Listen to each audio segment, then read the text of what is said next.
Kia ora tātou, everybody. Welcome to this meeting tonight. I'm just trying to get my run sheet in order. I'm Colleen Brown, and I'm the chair of Disability Connect, which is a small not-for-profit disability-based organisation which supports families to get the best lives for the people that they support they possibly can. So I'd like to welcome both of our ministers here tonight. And so we've got Phil Twyford, the Minister of Transport, Housing and Urban Development, a very important man. So I'd like you to give him a big welcome, please. And we have Minister Sepuloni, Minister of Social Development, Minister of Disability Issues, and Associate Minister for Pacific Peoples, Culture and Heritage. Please welcome both our ministers. So I personally want to say thank you both very much for being here tonight. And you're giving up your time with family and friends to be here at this meeting. And to us, it underscores that you take our issues very seriously. And for that, we thank you. It is quite a coup to get two important ministers with such important portfolios that actually reflect what our concerns are. And it is of high interest, as you can see by the numbers we've got here tonight. So I do wholeheartedly thank you both. I'd also just like to do a run through of people that I'd just like to acknowledge here tonight. My fellow board members are sitting down the front. We have Sharon King here, Vasantha Naidu, and Wendy Duff is a former board member sitting down the back, and she's a parent. All of us are parents on the board. Down the front here we have Lisa Martin, CEO of Disability Connect, and we have our staff who welcomed you in here, Robin Hoffman, Sani Chan, who's doing a Facebook thread, Angela Walters down the back here, Angela. It's one of our two social workers. Catherine's not here. Who else is here? Is it? I think it's not. Oh. Right, okay. So I'd also like to acknowledge the members of the Housing New Zealand board who are here tonight. So we have Vui Mark Goshi down the front and Dr. Huhana Hiki down the front as well. And I'd just like to thank them, especially as Huhana's two wheelchairs gave up on her tonight, and she has made it. So that's huge, and I just really want to thank you both again for giving up your evening. And I'd also like to introduce Brian Coffey from the Office of Disability Issues. Brian, do you want to stand up? He has flown up from Wellington to be here tonight. I'd also like to acknowledge two of my fellow Auckland Council Disability panel colleagues. The chair, Mary Snackenberg. Mary's sitting down the back in a green top. If you could wave, Mary. Thank you. And I think Rachel Peterson was trying to be here tonight. We also have Robbie Francis from Attitude TV. Where is she? Down the back there. G'day, Robbie. I don't know if we have any media as such here. Do we have any media?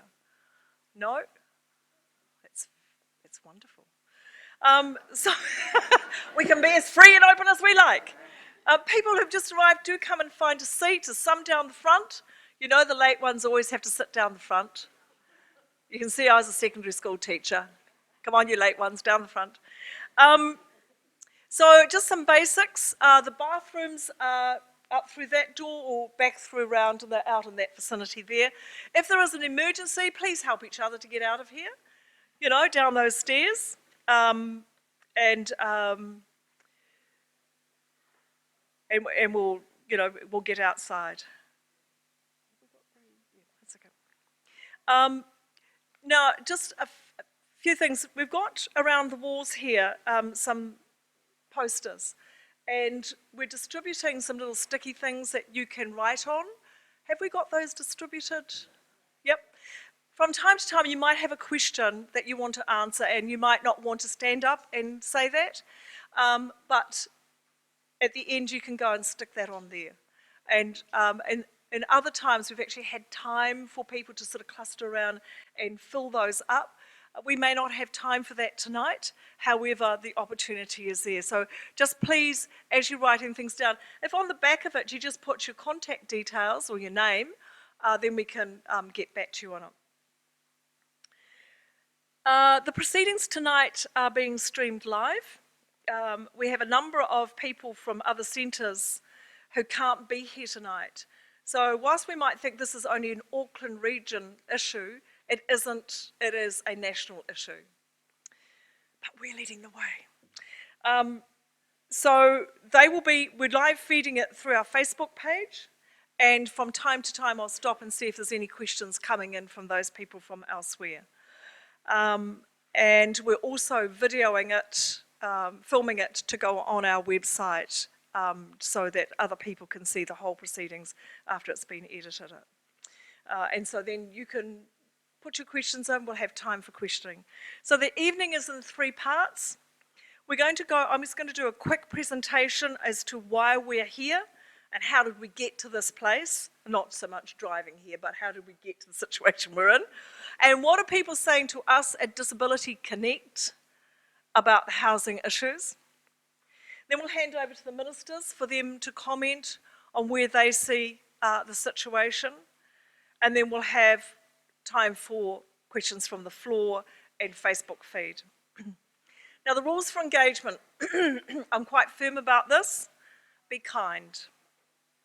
Be very kind to each other. To me, it's about respect.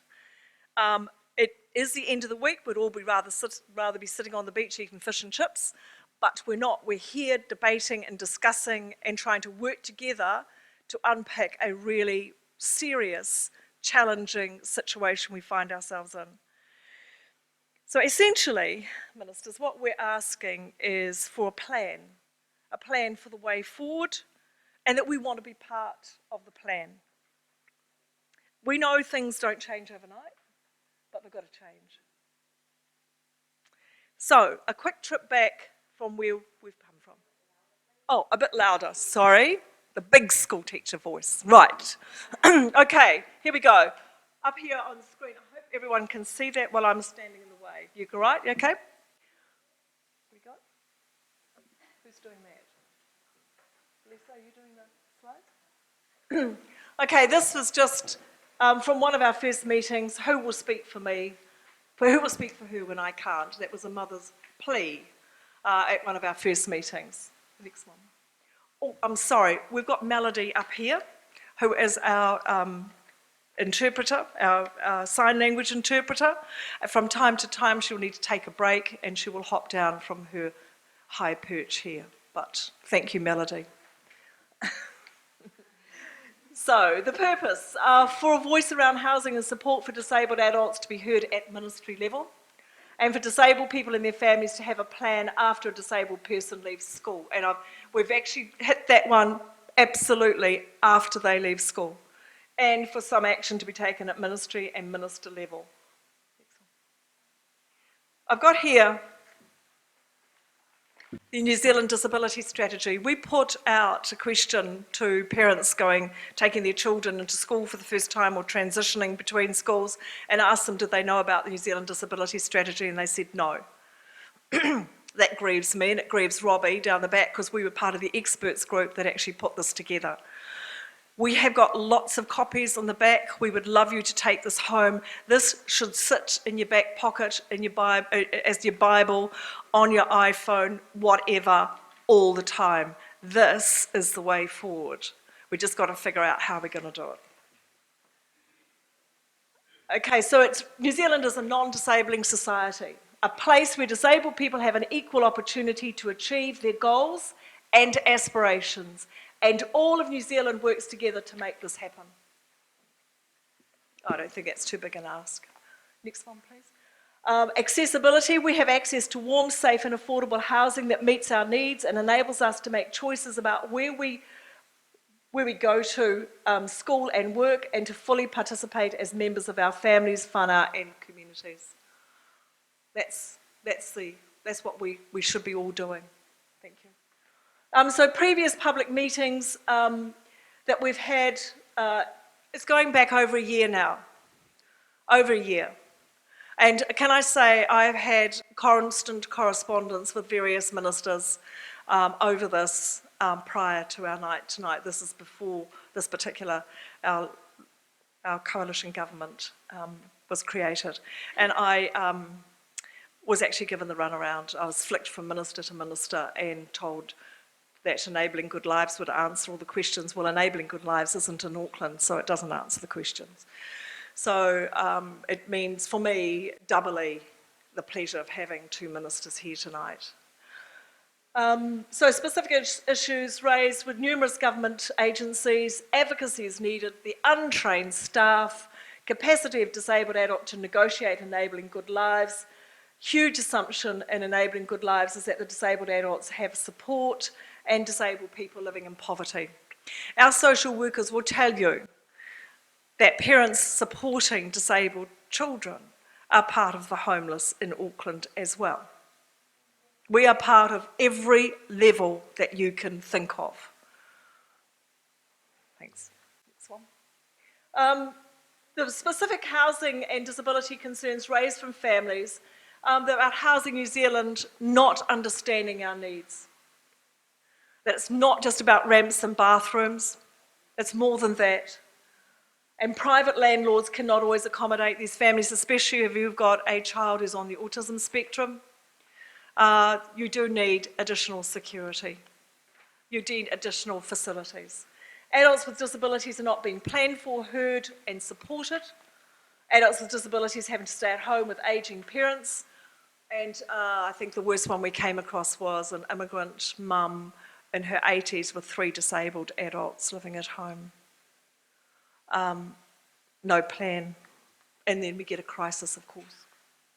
And the problem is that they don't qualify for Housing New Zealand or social housing the way the policy is written at the moment. So we're excluded. Disabled accommodations often targeted at physical disability only. New developments provide 1-bedroom options. Thank you for doing that. It's a way forward. Got to give the pat on the back. It is a way forward, but we've got a long way to go. No economies of scale for shared cost and social contact. No current capacity for disabled to own or part own an affordable home as family support. You okay? Yeah, water. Okay. And we come back to this planning thing again. And the question we've got is, was there very little planning for housing and disability support for disabled adults because of an assumption they would all live in residential care? So what we've got, of course, is this whole thing about our children being included at school. We talk about mainstream, we talk about inclusion, and once they leave school, they fall off everybody's radar, and there's no planning, there's nothing there for them when the time comes that they actually want to leave home. And as many of you know, Barry and I, my husband sitting down the back there, we have Trav, and he wanted to leave home just like his brother and sisters did. That was part of his plan, and it was challenging, and it still is. 7 years later, he lives in a flat, but it's still challenging. And I think the assumption is they would go into care. Well, actually, disabled people have got another view about that, and I'm really proud and pleased that they've got another view about where they want to live. Because that's what being a Kiwi is all about, is actually having some choices and having some control over your life. Voice of disabled adults report extremely poor likelihood of paid employment, lack of community support, feeling unsafe in their living spaces, poor engagement response and follow-up by multiple government agencies. It's all quite sad, but we're going to hopefully turn that around. And so we've got all the concerns coming through from parents. Concerns that the way the needs of people like my 21-year-old son with lifelong high and complex needs are simply unable to be met by the current needs assessment and service provision. Or the severely disabled adult community have no voice. They're the most vulnerable, impoverished, disadvantaged and largely ignored group in New Zealand today, often living in substandard housing with poor nutrition, poor health, totally reliant on low-paid, unskilled and inadequately supported care workers for all of their needs, even unable to access services provided for more able disabled people such as day programs, sport and recreation programs and so on. This is not news to many of you here. I believe there needs to be separate and specific policy and individualised services for people with lifelong high and complex needs, instead of being included in policies and services designed for the more able disabled. And it's kind of like you almost pit it against each other here. We want a common voice. My son will never gain any degree of independence. He'll never be able to gain skills to perform meaningful work. He will remain totally dependent on his carers for all his needs to be met, and he'll become even more dependent as he ages. He thus requires very specific individualised service to be provided by a skilled multidisciplinary team in order to enable him to live anything approaching a good life. But there are currently no long-term services contracted to disability support service who have the necessary skills to manage our children, young people and adults with complex health and disability needs. The next one, loss of education department funded 30 hours of quality, well-supported specialist education each week being replaced with a maximum of funding for 10 hours unskilled support worker wages when transitioning to the adult funding world at the age of 21 is particularly disheartening. So she's gone for 30 hours at the school to 10. My son's needs have not changed, and nor will they change. Why has the funding structure? And where are the affordable specialist programs to give meaning to my son's life? Non-existent. There's a common thread through here, as you can see.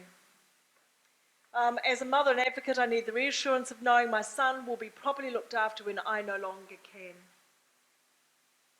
I have to fill the gaps in my son's support structure myself, so I've been unable to work regular hours, let alone progress a career or focus on enabling a good life of my own. I am restricted to casual, low-paid work to support myself. In my case, there's no family able to provide unpaid support for my son other than myself. And the last one there is, my only option currently available is to find a place in a group home with compatible others run by a service provider with a staffing ratio currently too low and without the requisite skills to enable him to enjoy a good life. And as it is the only option, we are waitlisted for a place which does not currently exist anyway. I think this is the last one, isn't it? Two more. Okay, then there is housing. My son needs a permanent home which is appropriate to his complex needs and with skilled support. I can no longer care for him at home, nor can I afford to buy him a house near me, nor can I cover the funding shortfall for his support. My son is currently boarding in a respite home for children and young adults under the age of 18, where at least the staffing ratio is higher than in an adult residential care. However, it is a busy, noisy environment with different children staying every day, and is not appropriate or comfortable for him to be there at the age of 21, and the provider is not contracted to provide services to adults. Housing and appropriate support are provided for the elderly in New Zealand, but not for those adults aged 21 to 65 with complex needs who need a similar level of individual support. Why not? Surely our family members with very high and complex needs have the same right as all other people in New Zealand to be safe, comfortably housed, and to be well supported by skilled staff in a program of meaningful activities in order to enable a good and happy life. In summary, we can't wait for the system transformation to be bedded into Auckland. This is our life now. We're all living this life now. We want to work with ministers to get an equitable outcome for our dependent disabled adult children. We can do this together. We need a plan, and we need the will and commitment from government agencies and for it to be led by ministers.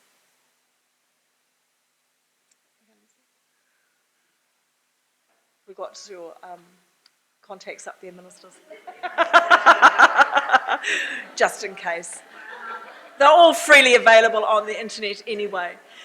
But the theme is there, isn't it?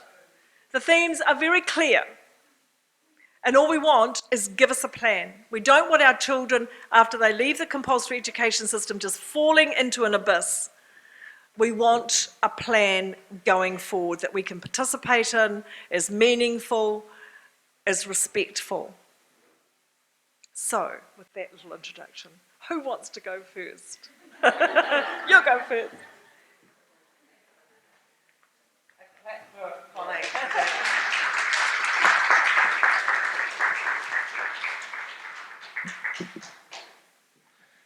Kia ora koutou, and thank you, Colleen, for speaking so passionately, and we all know that you are incredibly informed and that you have real life insights into what you're talking about. So thank you, and thank you Disability Connect for putting on tonight, and for all of you for coming out on a Friday night to talk about something that we all are very committed to.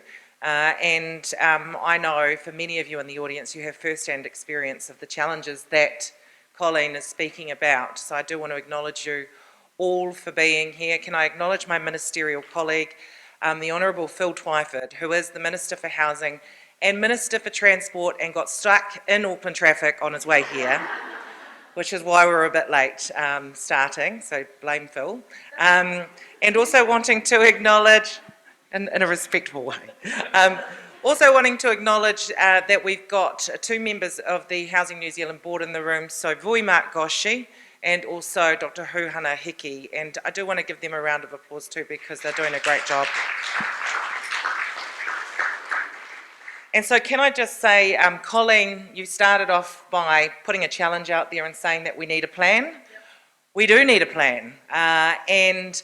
For me as the Minister for Disability Issues, can I just state that I guess the first point of business to talk about is the fact that we are in the process of rewriting or updating the action plan for the New Zealand Disability Strategy, and with that can I acknowledge the contribution that you and your husband made to the New Zealand Disability Strategy as well.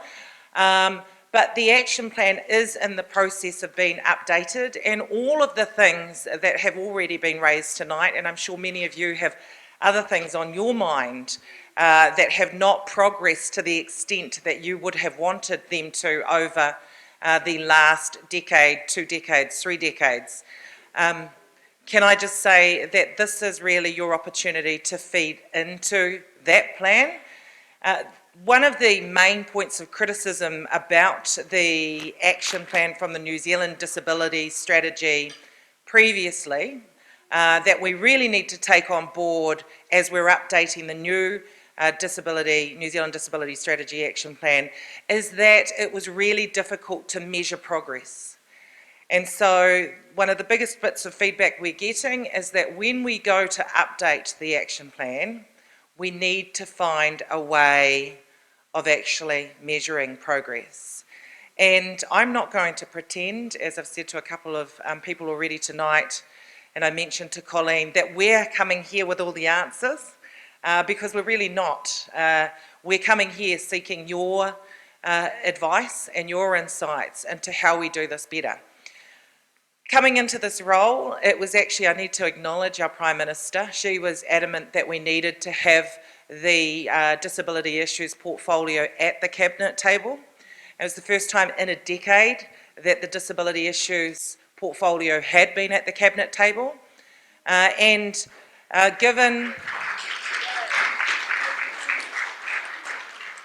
Given my experience having been the CEO of Wakatautua, and I acknowledge Mark Goshi, who's now the CEO of Wakatautua, as well as on the Housing New Zealand Board, as well as chair of the county's Manukau DHP. Having worked at Wakatautua, having done some research around the Pacific non-regulated health workforce, many of them working in the disability and aged care sectors, and also actually going back to my years as a student where I was a nurse aide at the time in what we call a geriatric hospital at that time. You know, I guess the Prime Minister recognised that I might be the appropriate person to hold that portfolio alongside the social development portfolio. So hence why I'm the person with that portfolio, and it is really important, can I just say, to everyone in this room, that that portfolio remains at the Cabinet table because there are so many opportunities to input into many of the other government agencies' areas of work if you're at the Cabinet table, and I can see so clearly now that if you weren't, then it would be really difficult. Phil Twyford who, as I said, is the Minister for Housing and Minister for Transport, and I have had lots of conversations. In fact, I go to conferences, and when I know he's attending the next day, I tell people in the room what to ask him when he comes to the conference. And then I tell them not to tell him that I said that, but then they do. But I know that ministers like Phil are absolutely committed to New Zealand being that inclusive society where everyone is able to participate in a meaningful way, in the way that so many governments have said in the past, but I truly think that we actually have the right people in there that are committed to doing that. I should be very careful about saying that. I think there's been lots of ministers in the past who have been committed to doing that. But we've got, I think it's a really good time, actually, for disabled people in terms of the opportunities that are there to actually influence change. And so tonight we'll hear directly from the Minister for Housing and Transport about some of the more tangible things that are happening in that space. But my job really is just to kind of give a much broader overview of some of the work that's going on. As the Minister for Disability Issues, my job is to be that advocate in government and to work with the other ministers to ensure that at every point disabled people, the needs of the disability community, that they're taken into consideration. And so I take that job really seriously. Some of the things that have already been mentioned tonight, like the systems transformation work and the prototype that's being rolled out in Mid-Central are really exciting. But I know many of you are watching that and thinking, this is taking a long time. Can I just say, it had already started when I was working at Whakatautua, so I do understand that it seems to be something that isn't I guess, happening in a hurry. However, I think that the learnings from the two demonstrations that have taken place so far in the Waikato and Christchurch were integral to what we're doing now with the prototype.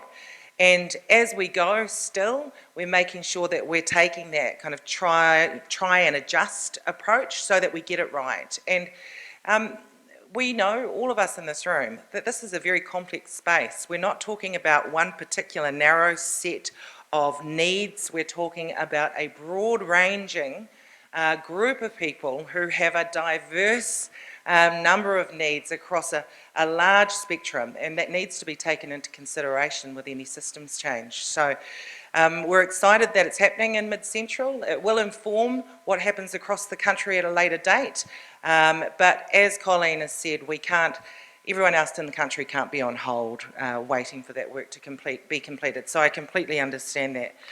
We're also in the process of reporting to the UN about New Zealand's progress to date with regards to the UN Convention on the Rights of Disabled People. And so it's been really interesting because the UN came back to New Zealand. I think there was a list of perhaps 100 areas that countries globally have been asked to concentrate on. But here in New Zealand, with the independent monitoring mechanism that's been set up to monitor our progress, there's 6 particular areas that have been highlighted as specific areas that we as a country need to be focused on. And I'm looking for them because I always end up missing one. But it is disability data, education, employment, seclusion and restraint, and access to information. So those are the 6 key areas. That doesn't mean that there's not work to do in lots of other spaces, but those are certainly 6 key areas that we need to be focused on. Also, with my other hat on, so as Minister for Social Development, many of you in the room will be aware of the fact that we're currently undertaking some work towards a welfare overhaul, which is what we committed to when we came into our coalition and confidence and supply agreement with the Green Party. And I get feedback on this all the time across the country in terms of how the welfare system is or isn't working for disabled people. And it's been really interesting because one of the key areas of focus for us is employment. with 72% of disabled people who are unemployed telling us they want to work, but they're struggling to find the opportunities or to get access to the opportunities to be able to work. And it's been really interesting with regards to the welfare system that it's often raised with me that some of the settings in the welfare system act as barriers to people being able to confidently go out there and access or go into the open employment market.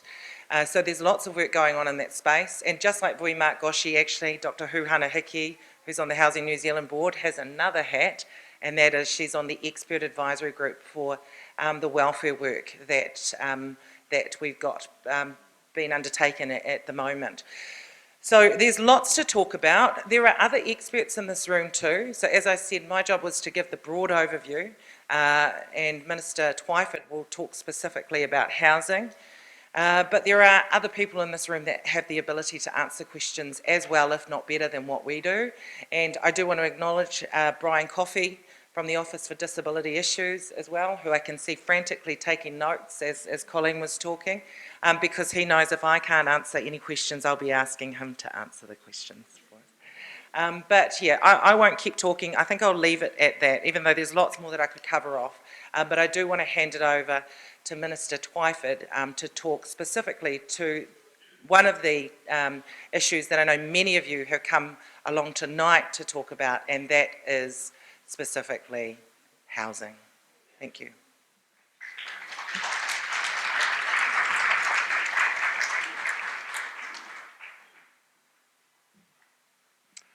Kia ora tātou, good evening everybody. Colleen, thank you for bringing us together this evening, and thank you for the quality of your advocacy. It's always appreciated, and the clarity of thought and the sheer persistence of your advocacy actually makes our job easier as policymakers and elected representatives. So thank you. And I also want to acknowledge Dr. Huhana Hiki and Mark Goshi from the Housing New Zealand board. And of course, my fellow Westie and Cabinet colleague, Carmel Sepuloni. So I do want to talk about housing particularly, and how important this issue is, particularly for the disability rights community. In the view of our government, housing is a human right. It's not an accident of history, it's not a privilege, it's not a thing of charity, it is a human right. And it's our view that every New Zealander has the right to be decently housed. And if there's one idea that sits at the heart of our government's thinking, and I would argue, as the housing spokesperson, as the housing minister, that it is the importance of a home. It is central to our whole idea of human well-being. Without the stability and security of a home, it's very, very hard to live your life well. And without a warm, dry home, it's very hard to be healthy. And we know that because one of the great shames of New Zealand is that every year we send 40,000 kids off to hospital with respiratory and infectious diseases, mostly a result of cold, damp housing. 1,600, mostly older New Zealanders, die premature deaths every winter because of cold, damp housing and the fact that they can't afford to turn the heater on. So the housing crisis of the last decade is a denial of that human right to housing. It is a breach of that human right, and I have no qualms about saying that. And I believe that New Zealanders have an innate sense of fairness, of decency. We want everybody to have a fair go. But as a society, we have badly dropped the ball. Because on this most fundamental human need, we've somehow forgotten how to house our people. And it's people with particular needs, and sometimes people who are disadvantaged. They are the people who have felt the sharp end of the housing crisis. Because when housing is so expensive that you cannot find a decent place to live where you can afford to pay the rent, it's the people with the least money and the least options who are the worst affected. And so people who are sick, people who are disabled, people who have various kinds of illnesses, people who are discriminated against, they are the ones who have suffered the most in the housing crisis that we have. They are the ones who figure most prominently in the statistics on homelessness, which is obviously the worst experience that you can have in the housing crisis. Now, one of the problems that we have, notwithstanding the terrible cost of housing and the shortage of decent housing, is that for too long, the industry and the housing market has not been building the kinds of houses that we need. They've been building a kind of monoculture of 3-bedroom standalone homes in the suburbs for $1 million or more. Now, you'd think it was still the 1950s, right? Where our entire society, people thought was kind of made up of 2 parents, 2.3 children, who wanted to live in the suburbs on a quarter-acre section. Well, we're not like that anymore. In fact, we never were. But actually, we're really not like that now. And yet, we're not building the houses that people need. So we're not building enough 1- and 2-bedroom homes. We're not building enough affordable homes. We're not building homes in places where people want to live, close to jobs and transport connections and neighbourhoods and shopping centres.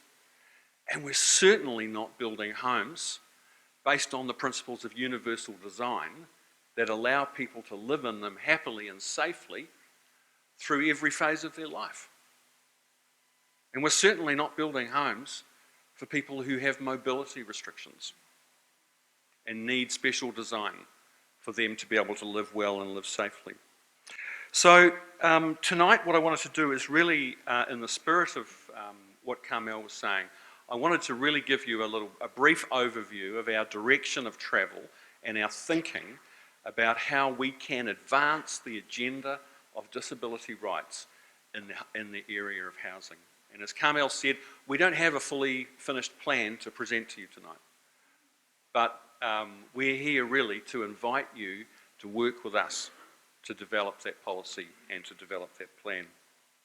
So the first thing I wanted to talk about really is this idea of universal design. The idea that we can design our homes in such a way that they are good places to live for people at all stages of their lives. From raising the smallest baby through to the people who are in the final years of their life. For people who have all kinds of different restrictions on their mobility. Because let's face it, that's the reality for us as we go through our lives. So there are a number of opportunities that we think that we have right now. You've heard me say on TV and constantly in the media about how we're building more houses. Well, we are. We have a shortage of houses, so we're going to build houses. The government is now working with the private sector to build thousands and thousands and thousands of houses. Now, that hasn't happened for about 40 years in this country. Because the government's involved in contracting the building of these houses, most of which we're going to sell on to first-home buyers, we can set the standards. We can decide the design of these homes. So right now in our Kiwi Build policy, we're designing a policy framework that will set out the requirements for these new homes that are going to be built. And one of the ideas, there's a whole bunch of things including thermal efficiency, double glazing and insulating and all those things so that houses are warm and dry and cheap to heat. But one of the other really important ideas is universal design. So I've asked the officials to include universal design in what we're calling the outcomes framework for Kiwi Build. So it's possible that all of the Kiwi Build homes will have some element of universal design in them. And it's likely that will decide a percentage, a certain proportion of the new homes that are built will be built according to the principles of universal design. So that's the first thing. And I hope that that will mean that we're adding thousands of new homes into the housing supply that will have universal design features in them. The other way that we can make progress in this area is with Housing New Zealand, our government-owned state housing landlord, which currently is landlord to 68,000 tenants, 68,000 households. And our government wants Housing New Zealand to be a world-class public housing landlord. We stopped the national government's privatisation, their sell-off of state housing, and we're committed to building thousands of more state houses. Right now we're investing $4 billion in building 6,500 extra state houses than we have now. And I hope we'll build even more than that. And Housing New Zealand has a policy to build a proportion of the new homes as based on universal design principles.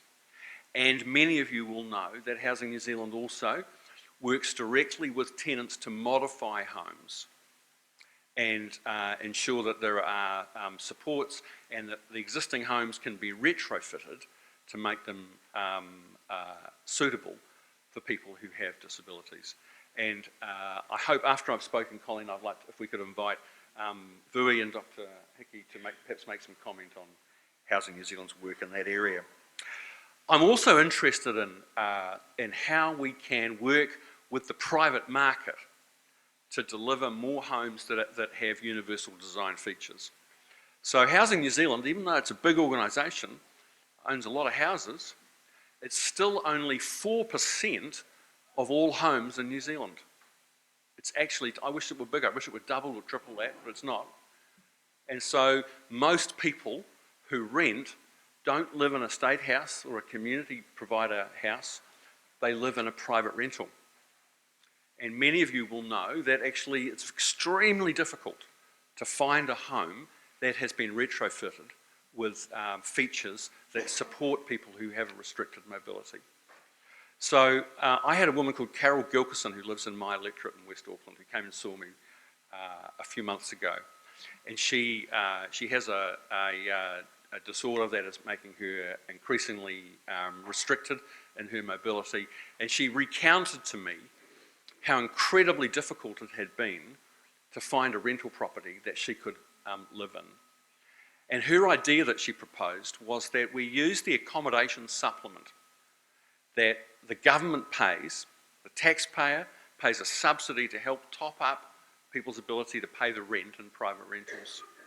And her idea was that we use the accommodation supplement with a premium to incentivise private landlords to retrofit their properties or build new ones that have those features that support accessibility.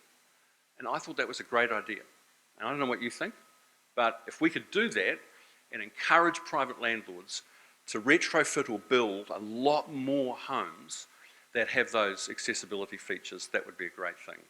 And so I've asked my officials to work on that idea, to test it out, and see whether that is in fact something that we could do. The second point I wanted to make is that it really goes back to the point I made earlier about the fact that we haven't been building in New Zealand the kind of homes people need, and we need to change that. And one of the advantages of the government, like our government, taking a much more hands-on role in the housing market and not just leaving it up to private developers and builders, is that we can influence the kinds of homes that are being built. Now, the gap that I think that we need to address is the provision of houses for people who have particular needs. Now, a couple of months ago, I addressed a public meeting with some people from the Auckland deaf community. Is anybody here tonight who was at that meeting? No. So it was a great meeting, and people from the deaf community came together and said, look, it's very, very hard for us to find housing, and deaf people are really comfortable living in close proximity to each other, where we understand each other and we can support each other. And there are certain features that make it easier for us to live alone safely. And the example that I can always remember is having flashing light smoke alarms. But there are a whole bunch of other kind of features that make it possible for deaf people to live happily alone or in a semi-supported environment. And that got me thinking about why don't we get much better at building housing that meets the needs, the special needs of particular groups, and also allows people to live together in supportive neighbourhoods. We're also grappling with the, as a government, we're grappling with the issue of how because housing is, secure and safe housing is such an important part of people's well-being, we're looking at how we can link housing with certain support services. So, for example, people who, let's say an example is people who have addictions and are struggling with addictions, drug or alcohol addictions. When we actually provide secure housing and the services and support people need to deal with their challenges, that's a very powerful and positive combination. So I think one of the opportunities for us is to think about how we can tailor housing and support services to particular groups. And Colleen, that's a kind of a roundabout way of kind of coming back to, I think, your proposition that adults with disabilities who need a level of support currently don't have very good access to those kind of services, let alone linked to secure and appropriately designed housing. And I think that is exactly where we need to go to. So let me, before I finish, just wanted to point out that I think that there are we have a big, bold housing agenda underway. We're doing a lot of things, and I think some of those things are going to disproportionately help a lot of the people in the disability community. So one of them is that, like I said, we're building a lot more state houses and a lot more public housing. That's going to help, having more state housing operated by landlords who care about and have a sense of obligation and responsibility to people in the disability community. The second thing is that we are setting some tough minimum standards for the quality of rental housing. The quality of the rental housing stock in this country is unbelievably bad compared to so many other countries.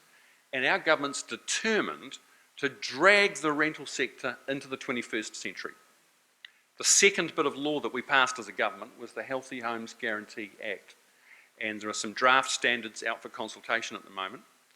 But those standards, once they're finalised and come into force in July next year, are likely to require much better levels of insulation, a fixed, modern, affordable heating source, both in the living room and quite possibly, it hasn't been decided yet, but quite possibly in the hallway or the bedrooms as well. Draft stopping, moisture control, and ventilation. All of the key things that determine whether a house is warm and dry. And the third thing I wanted to mention is that we are modernising the tenancy laws that currently govern the relationship between the landlord and the tenant. And at the moment, you know, our laws for renting in this country are so out of date. Renters have no security of tenure. And in this town, where we've had the craziest housing market for the last few years, it's not uncommon for people to have been forced to move house as often as every few months. And that is a miserable experience, and expensive too. It keeps people poor because the costs of moving are so expensive. And you know what? In the next few weeks, we're going to abolish letting fees. We're about to pass the law through the Parliament. You like that? Yeah. So I'm going to finish up now, but I wanted to really just underline what Carmel said before, and that is we're here tonight also to listen, and we want to work with you and with the disability rights community on developing the plan, Colleen, that you called for. And as Housing Minister, I promise you that I will work with Carmel and the officials to come up with a plan to advance this agenda of disability access in housing, drawing on the best ideas that we can get from the experts and from the community. And we will make that a priority in our government. And I know that the Prime Minister and our colleagues in Cabinet will support us to do that. So thank you for coming along this evening.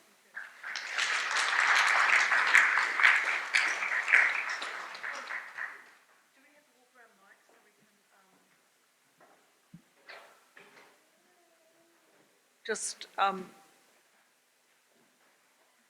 did have one before. All right. So just to hand over to Vui Mark and Dr. Huhana Hiki, just if you want to say a few words. I'm not sure how we're going for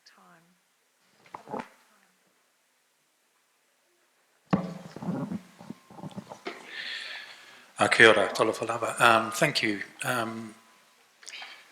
Huhana and I are both newbies on the board. I'll be attending my 5th meeting next week, and yours will be the 3rd. And we also have the opportunity to meet on Monday in a committee that will be looking at our accessibility plan. Most of the year, Housing New Zealand's been working on its customer strategy, and it's a sort of a odd term, but we couldn't think of a better one to replace that word customer.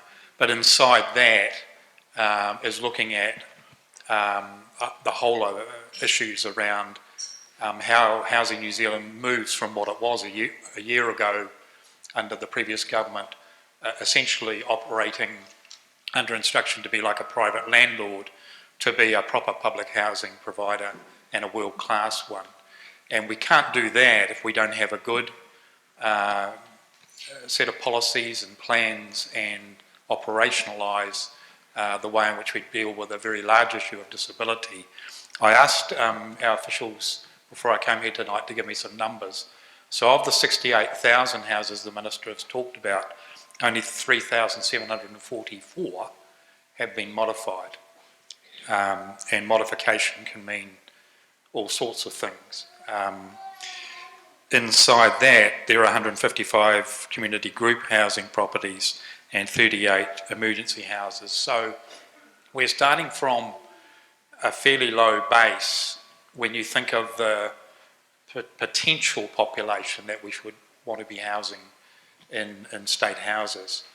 Of course, there are community group houses that deal with the intellectual disability, either non-residential or residential, and they number 452. So I think what we do as board members is not the operational stuff, but we are there to essentially be your voice, the voice of our communities, to make sure that disability doesn't sort of get put to one side as we concentrate on what are really extreme situations that Housing New Zealand has been operating in terms of the way in which social housing is allocated. When I was a Minister of Housing, we set up A, B, Cs and Ds, and people in those C and D categories should be able to get into a state house, but we know for many years they haven't been able to. So it's almost become like a competition of being the most extreme and most needy and most vulnerable to get into state housing. And we're only going to fix that problem as we increase the numbers, as the Minister has said, by the 6,500 that we're due to build. But that's not still going to deal with the pent-up demand that the last 9 or 10 years have driven.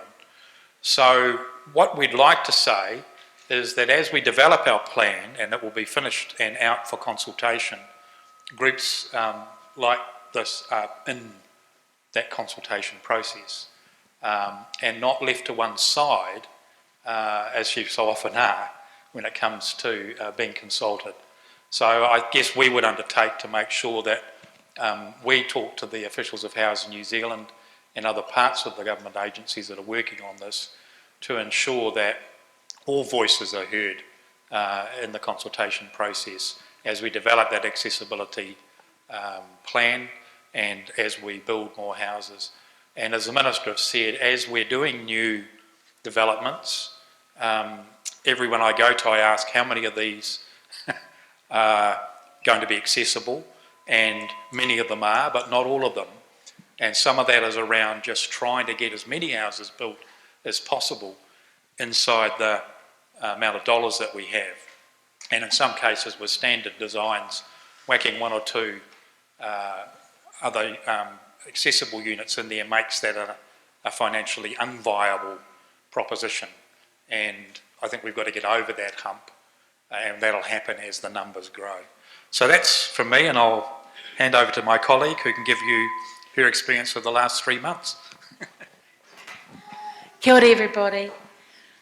For those that know me, you know I'm not a yes person. You know that I make organisations, officials and politicians extremely uncomfortable. And and I enjoy doing it. I have been hounding Phil before he actually got in because I had faith that this coalition would get in. I hounded him around accessible housing, and he and I spoke quite a bit over the months. There's ideas like co-housing models, which is not a Western idea, but one that's very common in Eastern countries. That is where you can have your own units, but you have a common area. And it suits really well with family groups. It can suit really well with seniors and can fit disabled in that very well. If we build cleverly and we build purposefully, we can build some very modified homes that can meet a varying need of our community. I've already been, every meeting I ask, are these new builds LifeMark standards? And the answer has often been, I don't know, so they're going to come back to me. I think you'll find that in time it's going to be a standard question that they will be able to answer.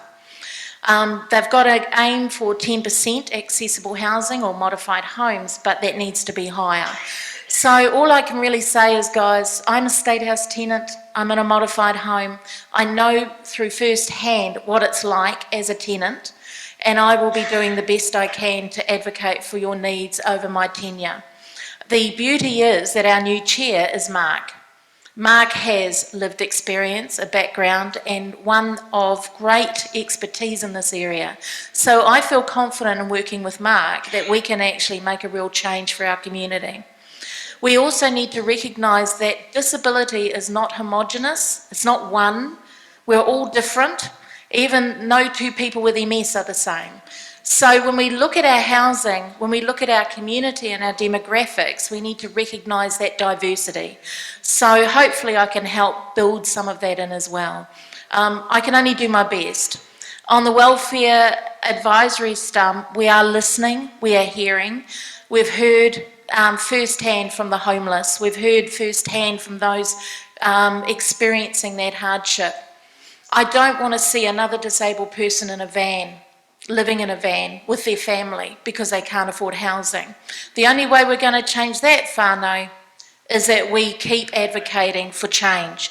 We keep being a voice. Do not be afraid to challenge us and keep us accountable as well. Thank you.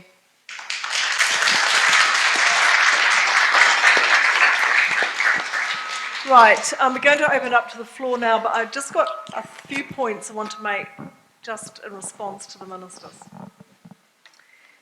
I'm going to be very unpopular when I say this, but disabled persons organisations does not represent us. I'm sorry, you know, we're the parents and we're there forever. And we stand up and we advocate for our children as they get older, and we're the ones that bear the brunt. We're the ones who have family members working much longer to afford the extra cost for the housing. And unless, one thing I know about advocacy is that unless you're sitting at the table, it doesn't actually matter. You can write as many submissions as you like. You can get as angry as you like, but we know that housing in New Zealand is going to change because we've got two people sitting in there who understand what disability is all about. It's only when you're at the table, ministers, and I'm sorry, the current way that this whole action plan is put together, it dismays me. So I'm going to be very upfront about that. The second thing is we have crisis now for our families. We have too many aged parents looking after disabled members and their families. So the crisis exists. But I'm going to also be very upfront to the parents here, because parents need to learn to let go. And that's why I've said when young parents leave, when the people leave school, that's the time we actually have to start learning to plan to let go. And it is really, really hard to see your son skipping through the house, throwing things in a box. I'm out of here, Mum. Oh, well, my poor little heart. You know, but he was out, he was gone. Was I ready? Of course I wasn't ready. But we have to learn to be ready. And sometimes we need help to do that. And we need a plan. I've got to say this, Mary will tell me off if I don't say this, Mary Schnackenberg. I go on about it all the time on the Auckland Council Disability group that I'm on. No toilets downstairs. We're building houses that got no toilets downstairs. Tamaki transformation, you have these giraffe buildings. You can't actually get in it if you're in a wheelchair, if you're accessible problems. The $850,000 is 2 bedrooms upstairs and a toilet. So even if your mum and dad help you get in there, they can't visit you because they can't get upstairs, some of them. So while we have that situation going, which is against international best practice, we have a problem.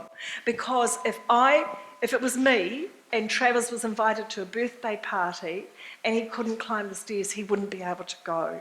So it's at all levels, not just the elderly, not just, disabled adults, it's actually about our whole families. We have to have a toilet downstairs.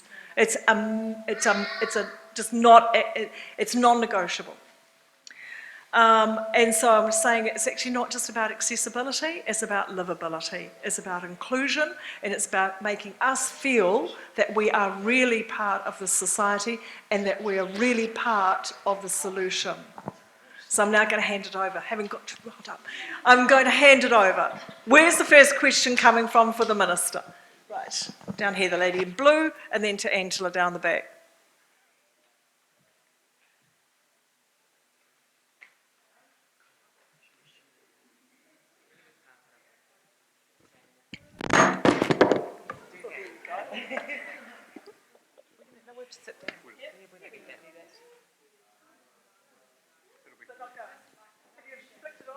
Good at shouting. Oh, it's on now. Hello. There we go. I'd like some feedback from the ministers regarding supports and housing for those with intellectual disabilities, emotional disabilities, which can also include physical disabilities. And in particular, what parents can hope for with regards to safe, trusted advocacy when we're not around, when we lose our own abilities as we age.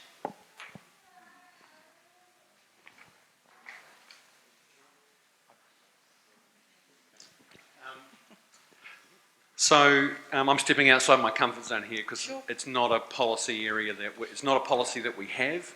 It's not a policy that it's not an area that I'm very familiar with as the Housing Minister. But I strongly believe that we have to see the importance of secure housing and the services hand in hand with the services that people need and the supports that people need. And my view is that this is one of the areas that we have to focus on to develop the right kind of support for people with different kinds of disabilities who can live together with whatever level of support is necessary. And I guess for some people it won't be a live-in person on site. For some groups of people it might be, or it might be some in-between arrangement. I guess I want to know from you really what you think of the current state of services and what you think. Oh, really? Really? And what you think success would look like. And I think that's what would help us to shape the policy. Can I make sort of a personal comment for my particular group, which is fetal alcohol spectrum disorder? We know about Tainapura and the years he spent in prison, and the current figures for people with this disorder, which is brain damage, is that 20% of them are in prison. And that, to me, is worse than someone living in their car, although both are unacceptable.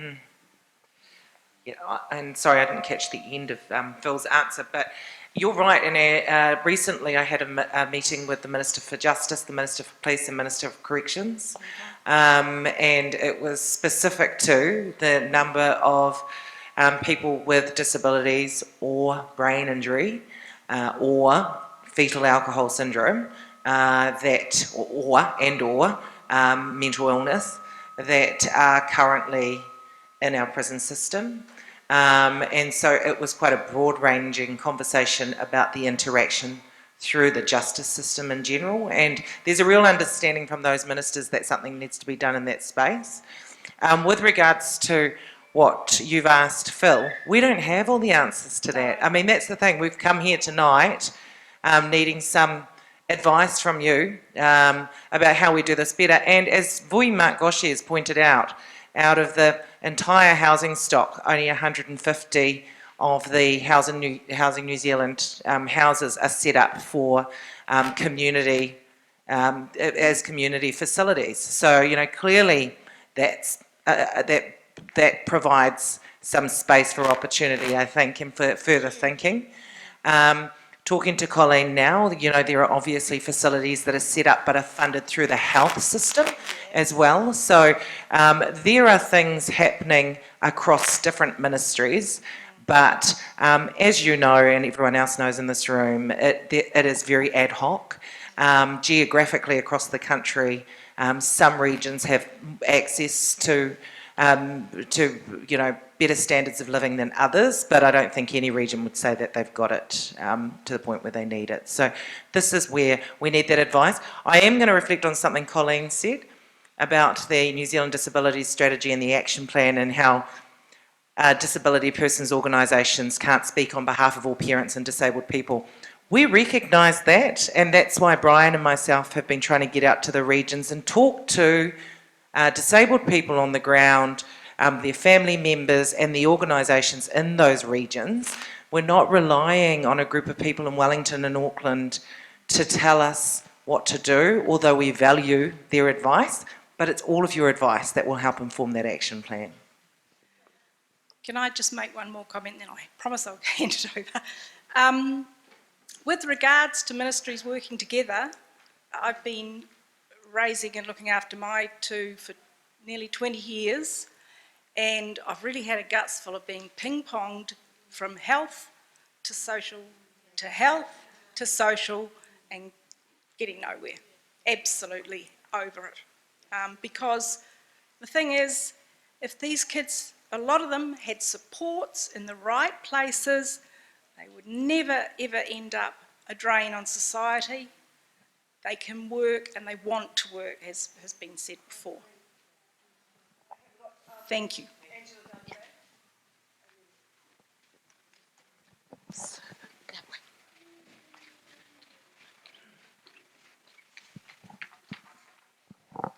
Kia ora tātou. I just want to really thank both ministers and the other people, Hana, Vui Mark and Brian, for attending, and everybody in this room. You know, it's amazing. This is Friday evening and this is so important to all of us, and that's why we're here. But thank you so much. As a parent of a disabled adult, it makes me think you're prepared to hear our stories, and that's huge. We don't often get that.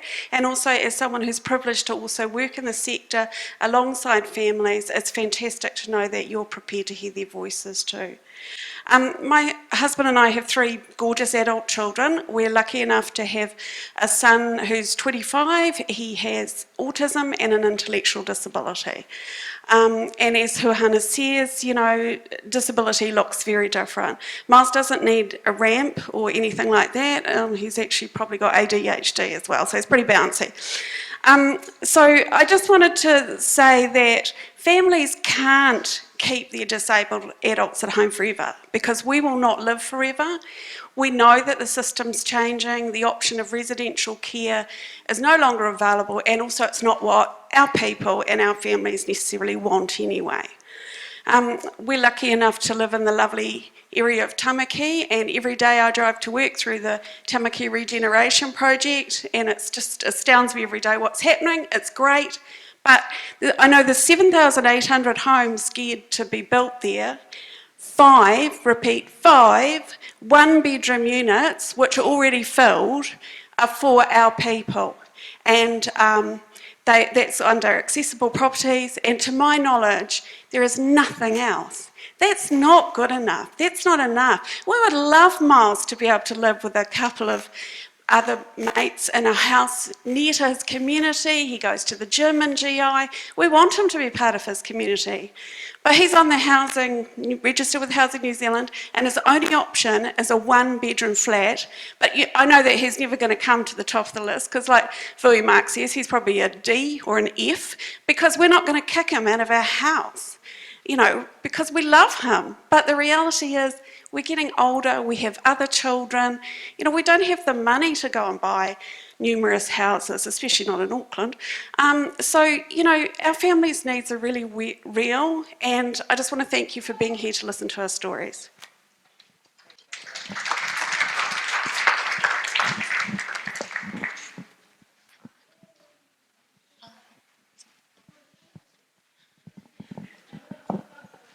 Good evening, and thank you for your addresses, because I think it's really important. Many people in this room know who I am, because my name's Rosemary Marks. I'm a developmental paediatrician, and they've had the misfortune to have the news that their child has a disability delivered by me. But we're here to talk about the adults, and the children do not stay children, they become adults. And I think we've had some reassurance tonight about housing and standards of appropriate housing. But I want to talk about the support that goes in, the people who go in and support families and whānau in their care of their disabled child, young person, adult, older person. And we have an absence of standards. We have an absence of appropriate training for people to understand the needs of those people with disabilities, so that they communicate with them appropriately, so that they care for them appropriately. I'm not going to bore you with all the horror stories I've heard, but I really would make a plea that developing minimum standards for the people who provide the care is really important. The other thing I want to talk about is adult safeguarding. Some of you are aware that I was involved in reviewing a case which happened in the South Island, which was a very tragic case. We have no system like Oranga Tamariki which will look out for vulnerable adults. So we have people with mental health issues who are vulnerable because of their mental illness. We have people with disability who are vulnerable because of their disability. And we have older people who are vulnerable. And we don't have a way that when someone goes, actually, I think this person might be harmed by somebody else, we don't have a way of investigating that appropriately. We do have Section 195 of the Crimes Act, which says, if I know about it, I should take reasonable steps. But what's a reasonable step? Who do you ask? Do you go to the police? So I think my plea would be that we establish appropriate standards and we establish an adult safeguarding process, so that when many of the parents I know in this room are no longer looking after their young people, they can be sure that if somebody blows the whistle, care will be taken. Thank you. Thank you, Rosemary. Do you want to? I just wanted to ask a question in response to your comment. How do you feel that the Health and Disability Commissioner and the actual Disability Rights Commissioner are able to contribute to the concerns that you've raised? So are their roles not sufficient to do what you've mentioned needs to be done in terms of monitoring vulnerable adults? Well, I think if you are in an aged care home, and I hope that doesn't happen too soon to me, then there is a system of regular inspections. If you are in a residential facility for a person with disability, while there are inspections and audits available, they are not, as I understand it, compulsory, and they do not have to be carried out by an independent outside agency. So I think that's something that needs addressing. And I think, just as Colleen has talked very passionately about the need to involve the people who know what it's all about, I think the people in this room and others need to be involved in agreeing what are the standards that we think should be there to care for people with disability. Yep. I think there's a lady down the back, yes, in pink. Robin, just going past, yep. Hi everyone, I'm a parent of an adult autistic, and I've also worked in the social sector as a social worker. My question is probably specifically aimed to Carmel in the role that you serve. I just wonder, why is the ultimate goal to make disabled people independent? Surely this is a monocultural expectation and does not address other cultural practices. When will we be able to expect recognition both financially and socially for at-home care?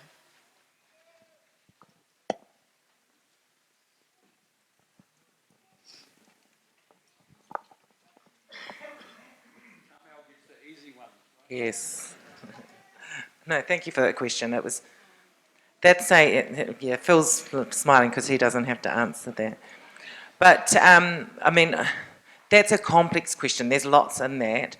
In terms of the ultimate goal of making disabled people independent, is that really the ultimate goal? I thought, for us, our Prime Minister has said, and certainly in my role as Minister for Social Development, that we do need to make sure that where people are able, they are earning, learning, volunteering or caring, which is quite a shift away from the only focus being on getting people into employment and that being the measure of success, because we know some people are actually not in the situation where they can go into employment. So extending it beyond employment to include caring, volunteering and learning as well as earning, I think is a big step in the right direction.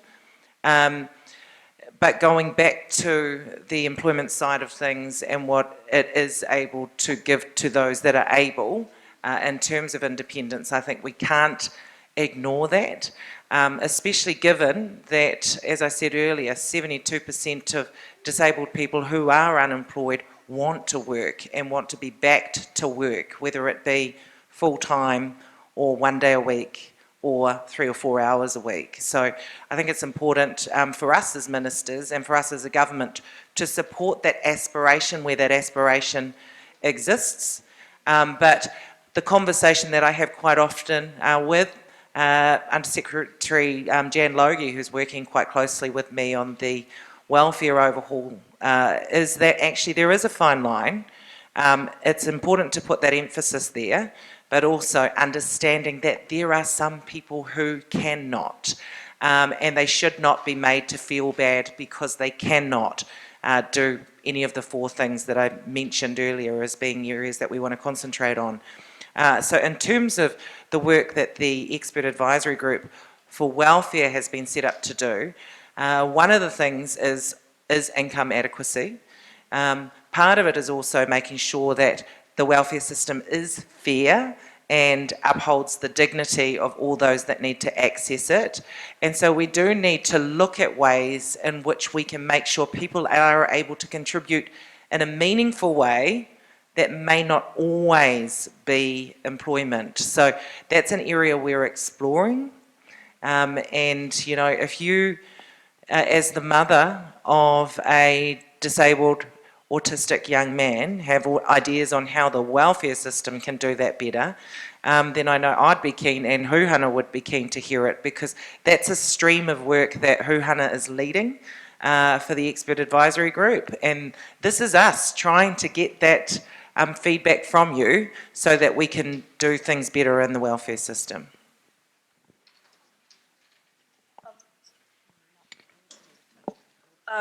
Dr. Who wants to just have that? Yep.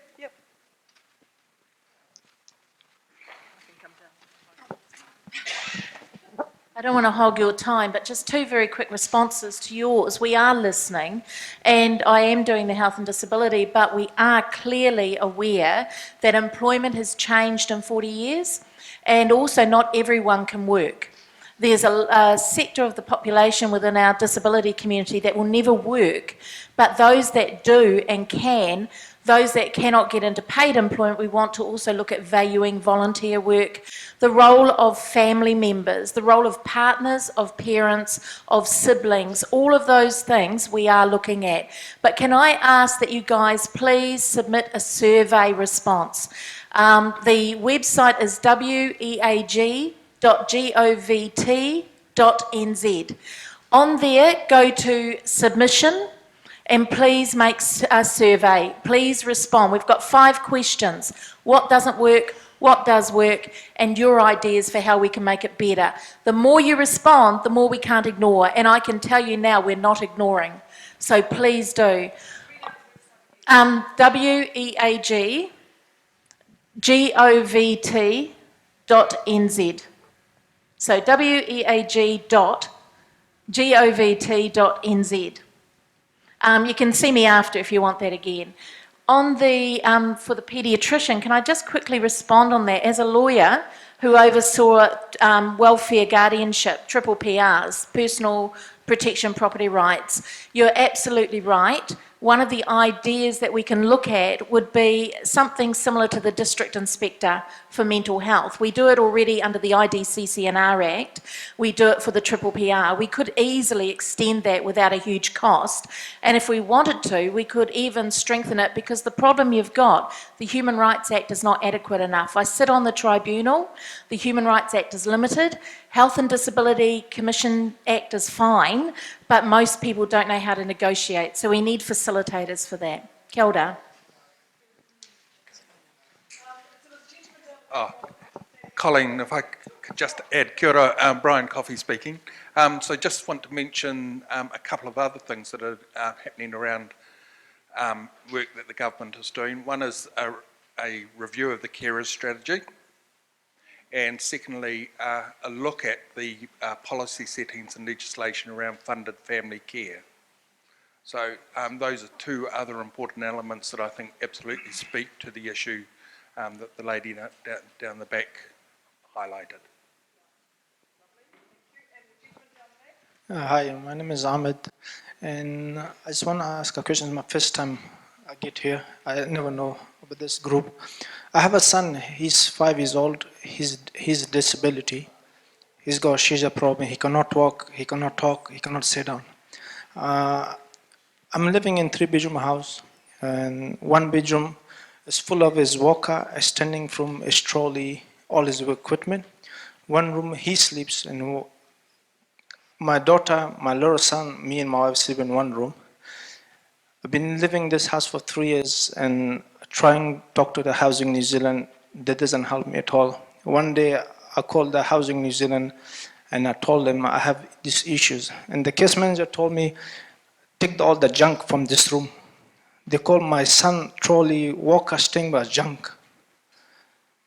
And I was really upset with that. And my wife has a back problem because he cannot walk. He's 33 kgs. And I don't know which door to knock, who to go. It's my first time I came here. Actually, I went, I can't remember his premise of me. Twyford, I met you in Waitakere on the 6th of June. And it was 8 o'clock. I ran on the stairs. I told you I will help me, to send me an email. Because my English speaking is good, but I cannot read and write. It took me 5 months to write an email for you, a small. And end of the day, I haven't had no response, really good response from you. Is anyone here to help my son or my family?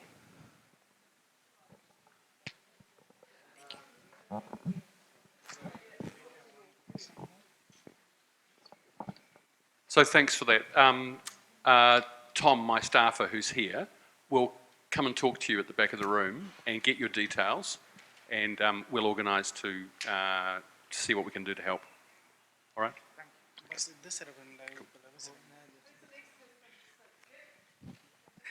I also asking the respectable Minister of Housing. He maybe remember we also meet him. I have 7 children, and we live in a very small 2-bedroom unit. But he said to me he will help me, but till now we didn't have any house. Sometimes we sleeping in the car, and sometimes we sleeping outside. So likewise, talk to Tom, who works in my office. He'll get your details. I can't promise you that we can give you a house, and as the minister, it's not within my power to intervene in the operations of Housing New Zealand to give you a house, even if you need one. But my office can give you some advice and see what you can do, see what we can do together to try to assist your situation. All right?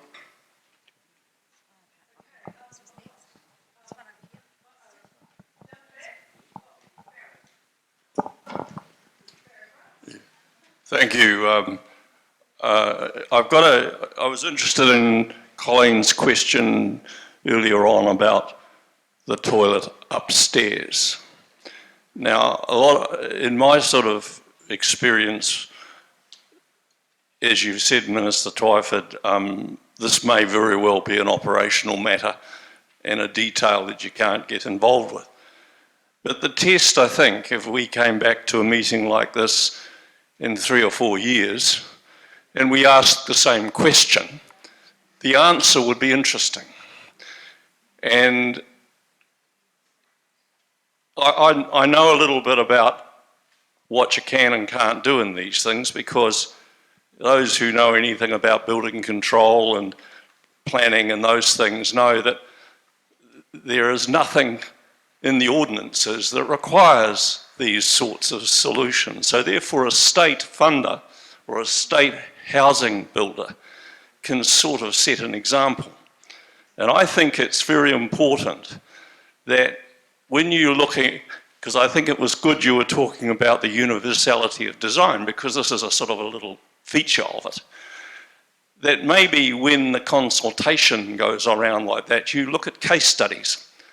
In my experience, and I've been around the building game for 40 odd years, if you're really wanting to get yourself into a discussion around principles, you put a few cases on the table and make sure you understand how the general principles work through.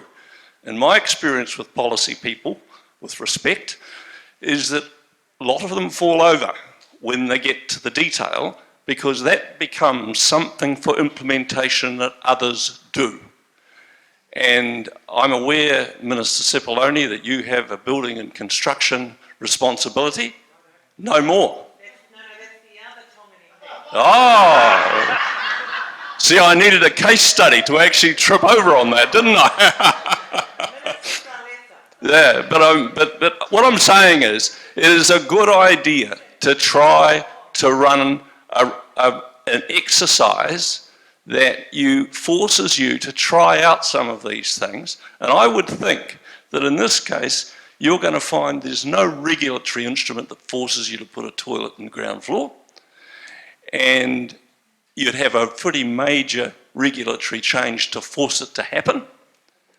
And I think that it would be useful to run a case study, firstly, that showed you, is it really very hard to do? Or are you in fact not doing it because we've never done it that way before? So, let's test it out and let's find out how hard it is, and then come back in 3 years and have the conversation again. Thank you. So, Colin, may I reply to that? So, look, I'm actually quite optimistic that we can use government procurement to raise the standards and deliver vastly improved levels of universal design in our housing stock year on year on year, because we're going to be building a lot of houses. Everybody knows the big housing development at Hobsonville Point. You know, when you see new houses on TV, they always use these clips of the new houses at Hobsonville. Well, that was a development, and is a development, that is all coordinated and managed by the Hobsonville Land Company, which is part of Housing New Zealand. The houses are built by private builders and developers, but it's overseen and coordinated by a government agency. They made a rule that every single house there has to have a water tank that captures the water off the roof. Now, if you can do that, you can make a rule that says there've got to be toilets on the ground floor, right? So why not? So let's use the power of government to set rules that make sense and improve the housing stock. And that's what we're going to do with Kiwi Build. That's what Housing New Zealand is already doing, and I want to see whether they can do more and do better.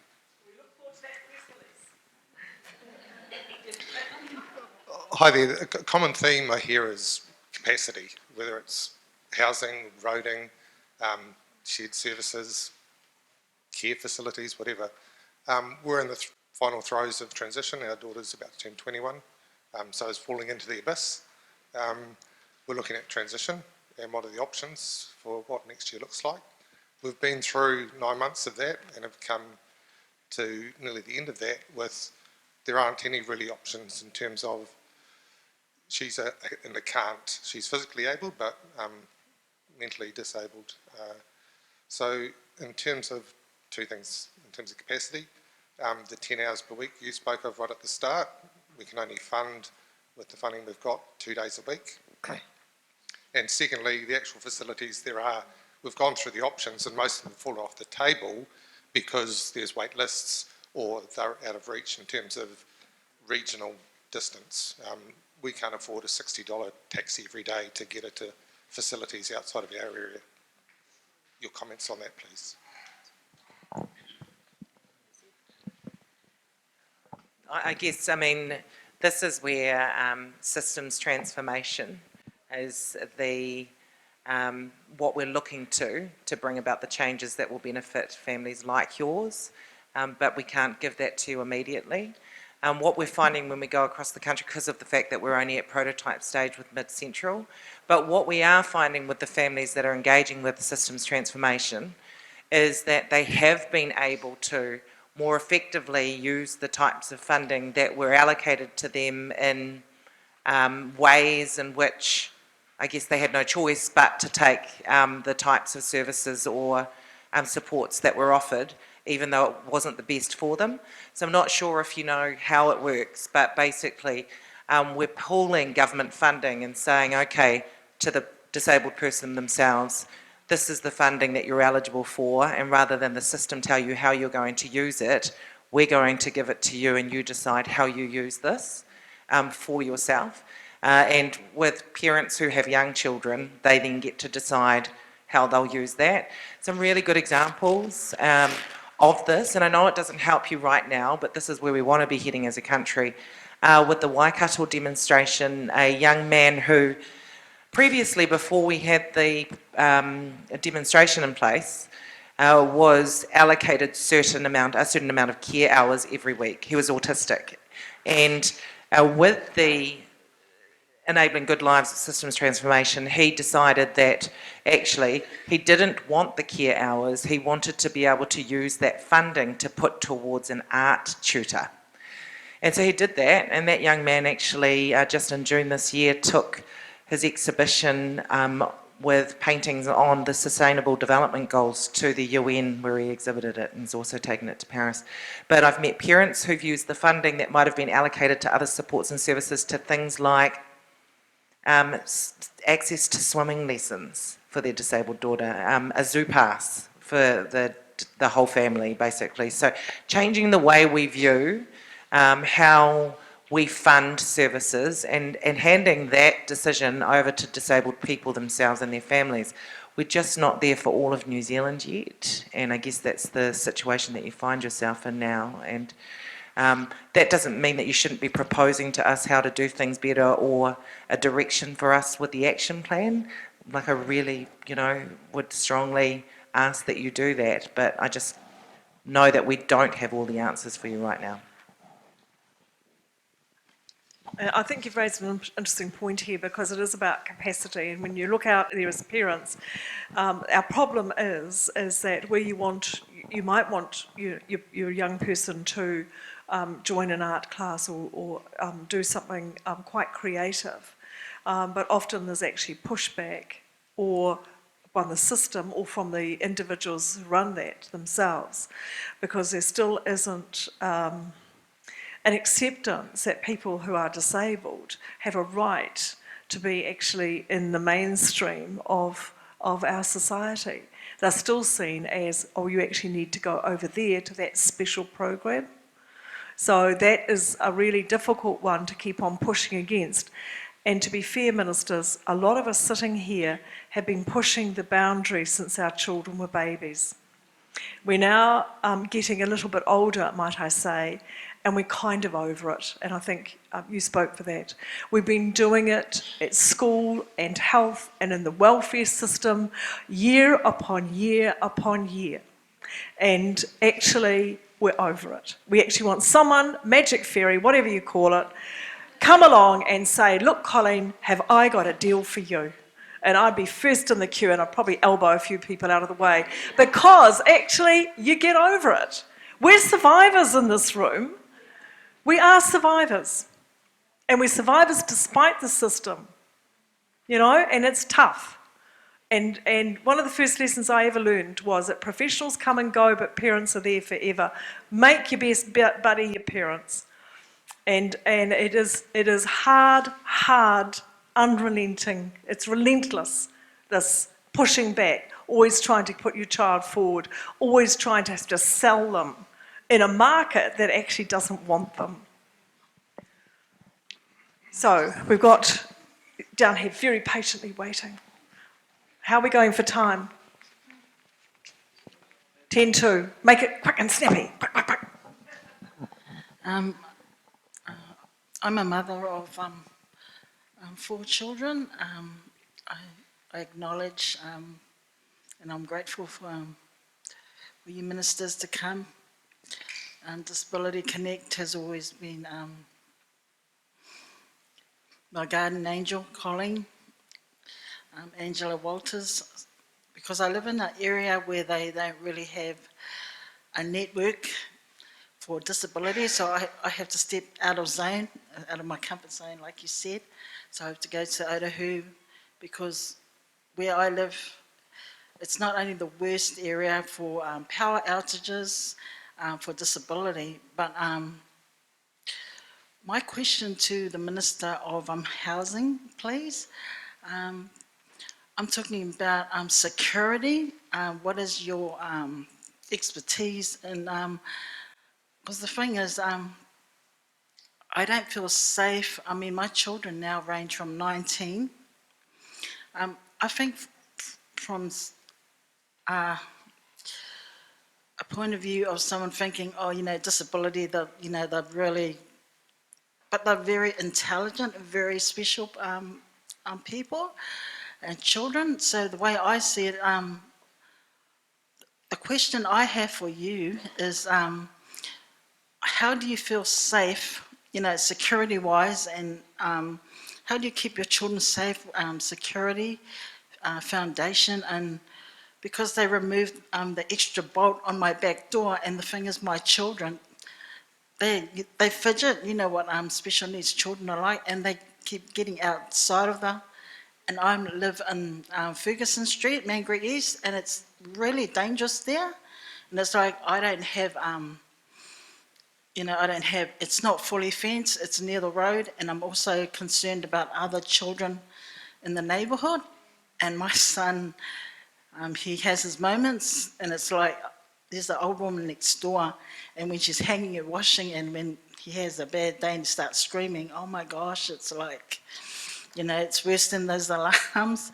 And then my question to you is, because we're waiting on a transfer, so because I spoke to the tenancy manager, because when the manager left in Mangere, Housing New Zealand, and it's like, that's the worst area. And for me, I have 4 children, and Margaret Dalton is the paediatrician.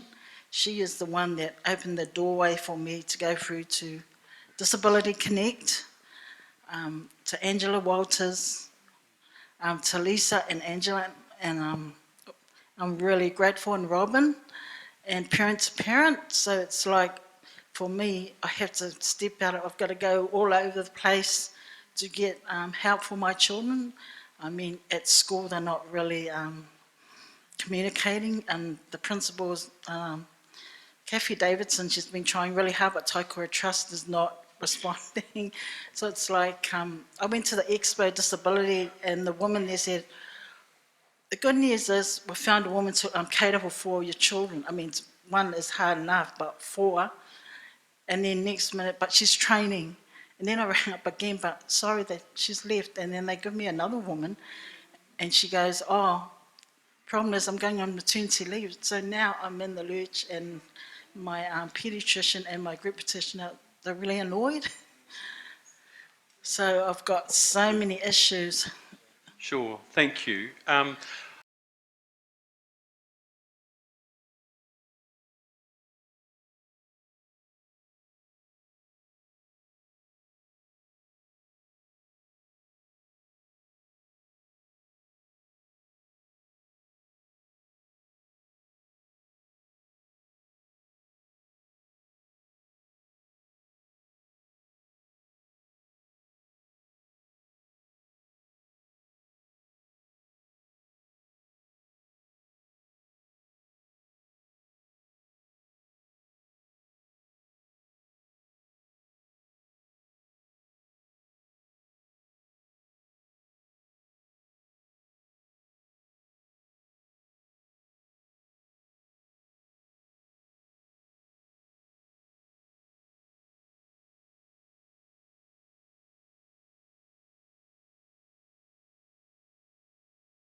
And support they need. We can't solve, Housing New Zealand's a landlord, right? We can't solve every problem in the world, but we can be a really good landlord.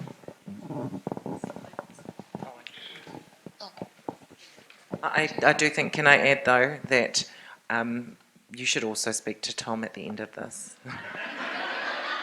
Tom's going to be here till 11 o'clock tonight.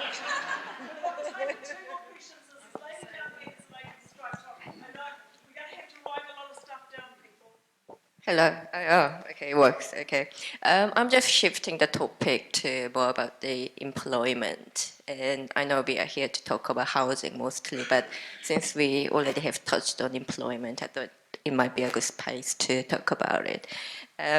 So you mentioned that about 20-something% of people, disabled people, are willing to work. Well, I have a younger sister who has intellectual and physical disability, who falls under the category, who is willing to work, and she can do some manual, easy, repetitive task.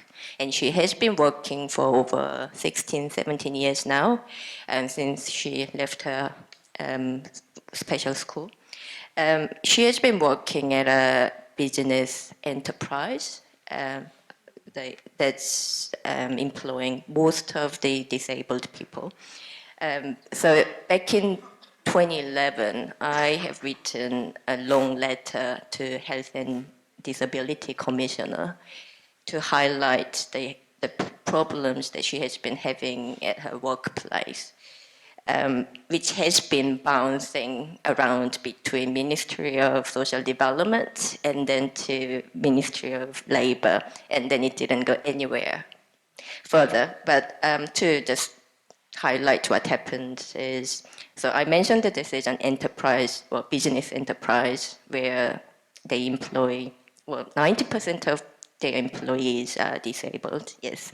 However, they are not inclusive at all. So, for example, health and safety regulations, the same health and safety regulations as normal workplaces apply, which meant my sister, well, with a little bit of physical disability, she is clumsy, she is wobbly. If you have a pile of bars in front of her, blocking the designated path, of course she will fall over. And they blamed that it was her fault. And she had a very big bruise on her leg. And my mom tried to get in, and then she saw the pile of the bars, and she took the photo, and then the employer got really, really upset that she came in and took the photo. And and one of the supervisors started yelling at my mom, and it just turned really ugly. And there are sometimes some bullying by the staff who are not disabled.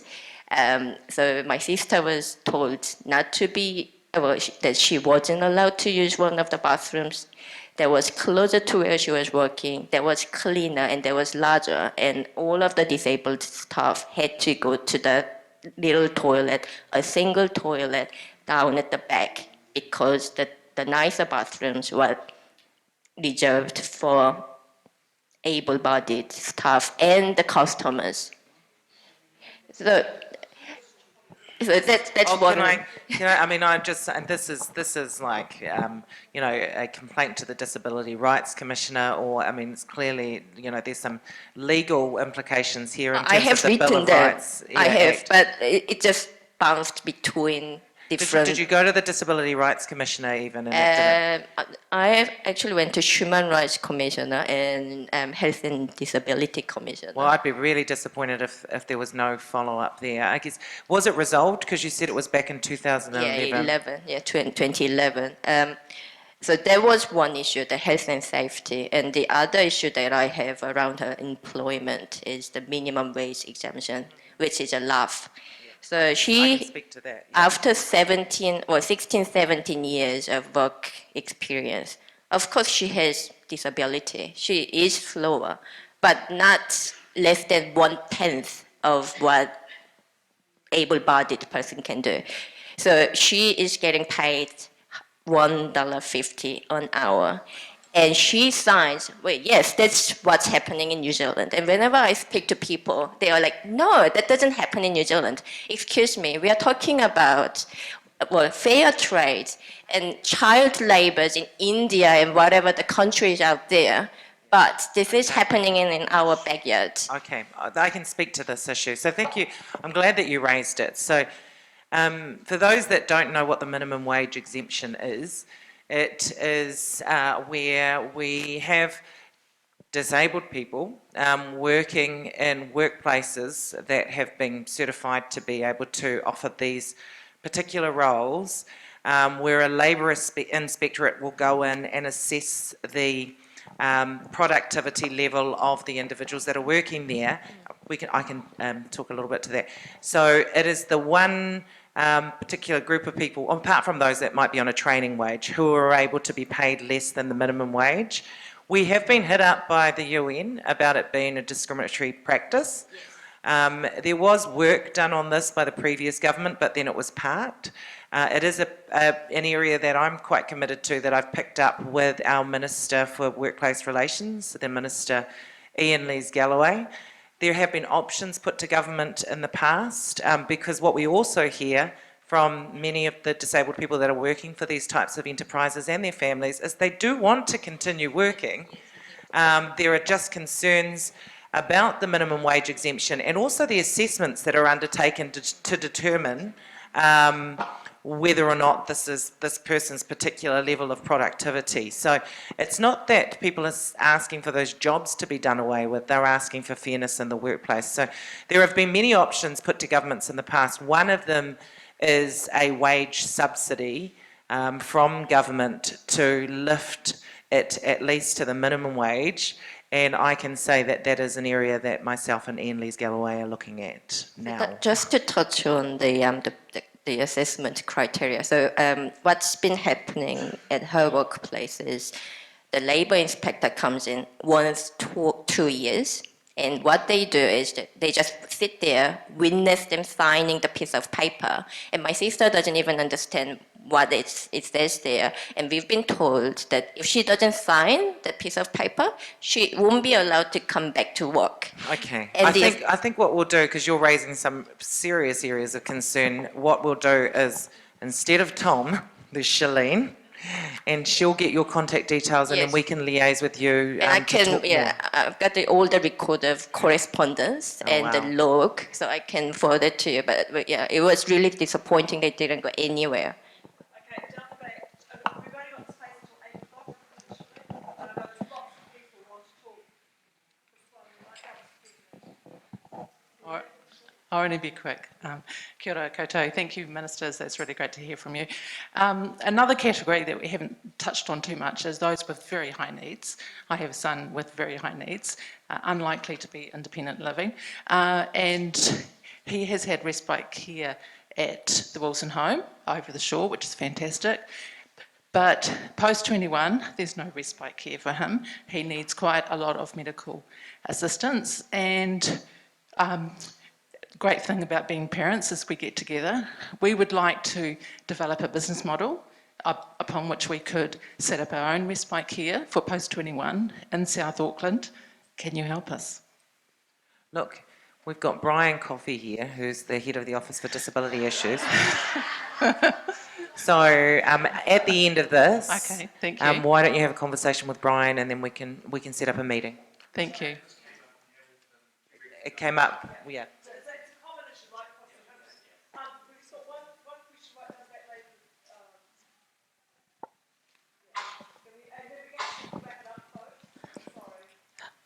Oh, thank you for the chance given to me. I don't want to leave. I want everybody to look at me. I'm homeless for a year with my 14 daughter with cerebral palsy, and I'm from West Auckland. I always visit Sepuloni's office and keep knocking and ringing because we are homeless. And I hate that place, me and my children. We're visiting the emergency every week because my little boys take out respiratory effects. I think Sepuloni know me. Please help. I do really need to take away my kids from the motel. I can't ever go sleep. I lost a lot of weight for this whole year.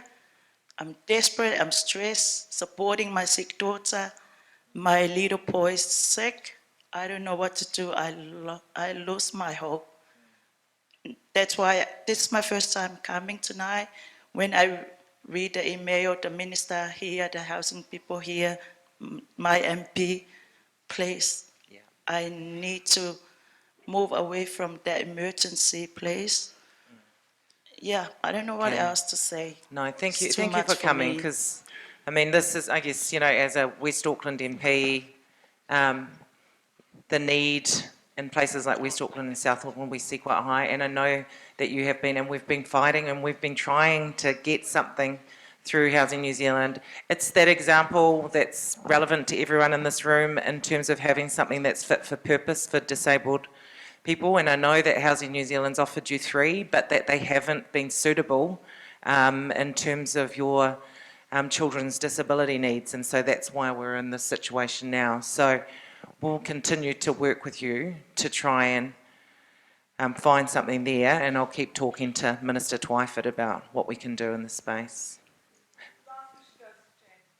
Okay, hi, my name's Jan Moss, and I am the parent of a 35-year-old girl with severe disability, but I also run a group called the Complex Care Group Trust, and so I wanted to relate, first of all, as quickly as I can to Colleen's emails and things that she had up there at the beginning, where a number of those people were people with high and complex needs who were really in desperate need of support services and housing. And Minister, Twyford, I really liked your bit about linking housing with support services. I think I can say on behalf of all of us here with children with very high needs, we never get a consulted and we don't get a look in. There's this belief that only disabled people can speak on behalf of other disabled people. So as parents for many, many years we've been advocating for our kids and it's never been listened to or heard. So I'm really appealing to both of you. So please, as Colleen said again, you know, we're the parents, we've done the hard yards, 35 years of it, and we're still advocating, trying to get suitable services for our kids. And I really understand what Rosie Marks is saying about, the need to remove children who are at risk from parents who seriously just aren't able to cope anymore for whatever reason. But I would put to everybody here, where do they go? Because most of us here who have kids, I've just spent 5 months at Auckland Hospital with my daughter because there was no suitable services for her to go, so we took up an acute bed for all that time because of the lack of services. And whilst we currently have one that's very unsuccessful, and I really feel very anxious and guilty being here tonight and not actually providing 24/7 care, but I'm 70 years old now and I've done 35 years, and I really appeal to you both, please, to listen and consult with those who are at the coalface managing these kids with very high and complex needs, because they can't speak, a number of them, and they're cognitively impaired, and so they can't speak out on behalf. And I'm really concerned about the UNCRPD. Many times we've put submissions in for our kids. We're not part of the coalition monitoring team, and so we really get our voices heard there as well. And it's no good for disabled people speaking to other disabled people because they won't know how to communicate with our kids. So please, I just really, really want to appeal to you on behalf of all of those of us supporting someone with very high and complex needs. Thank you.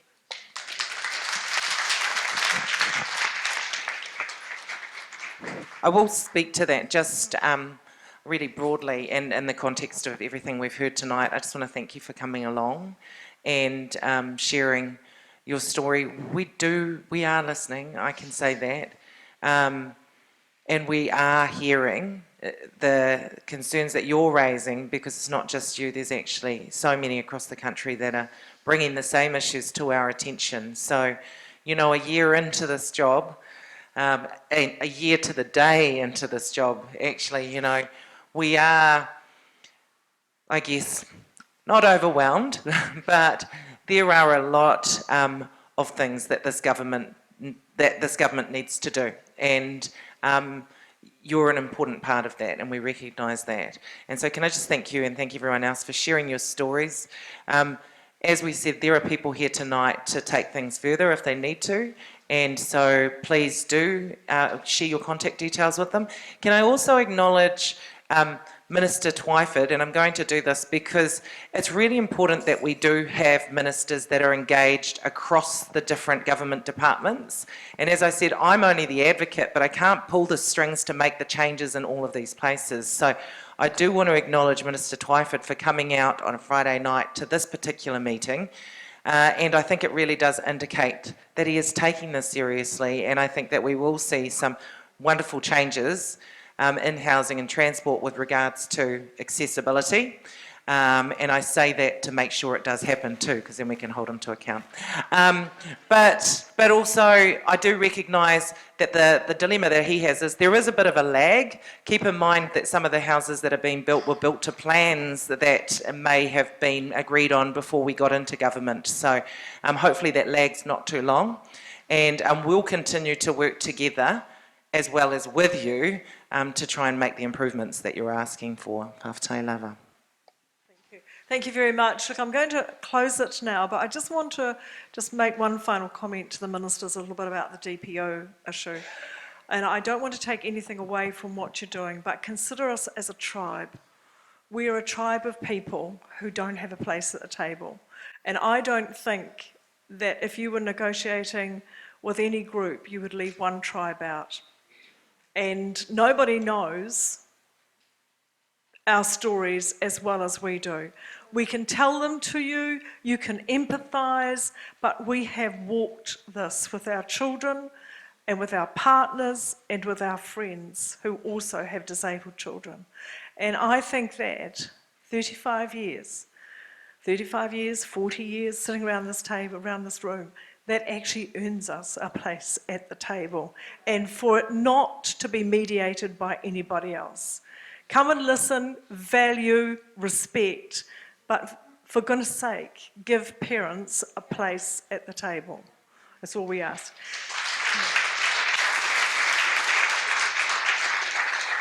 So, I want to thank both ministers. It's been very insightful. I feel a sense of possibility and a bit of positivity here. And those are glimmers that often don't pass our way in the disability sector. So I want you to join with me in thanking them both very much for being here tonight.